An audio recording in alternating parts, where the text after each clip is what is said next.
বাংলাদেশ কি তবে ভারতের মাটিতে বিশ্বকাপ খেলবে না? আইসিসির কড়া বার্তার পর শেষ পর্যন্ত পিছু হটল বিসিবি।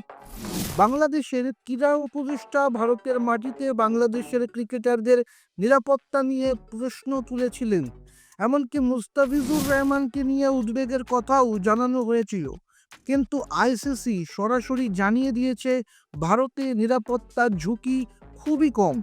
আন্তর্জাতিক বিশেষজ্ঞদের রিপোর্ট অনুযায়ী কলকাতা বা মুম্বাইয়ে খেলার ক্ষেত্রে ভয়ের কোনো কারণই নেই। বিসিবিও এখন আইসিসির সুরেই কথা বলছে এবং তারা নিশ্চিত করেছে যে সূচি বদলানোর কোনো সম্ভাবনা নেই। ভারত সরকার এবং বিসিসিআই পূর্ণ নিরাপত্তার আশ্বাস দিয়েছে। আইসিসির স্পষ্ট কথা, বিশ্বকাপ খেলতে হলে ভারতকে গন্তব্য হিসেবে বেছে নিতেই হবে। আপনি কি মনে করেন, বাংলাদেশের নিরাপত্তা নিয়ে এই উদ্বেগ কতটা যৌক্তিক ছিল? আপনাদের মতামত কমেন্টে লিখুন এবং খেল দুনিয়ার সমস্ত খবর পেতে সাবস্ক্রাইব করুন গেম চক্র।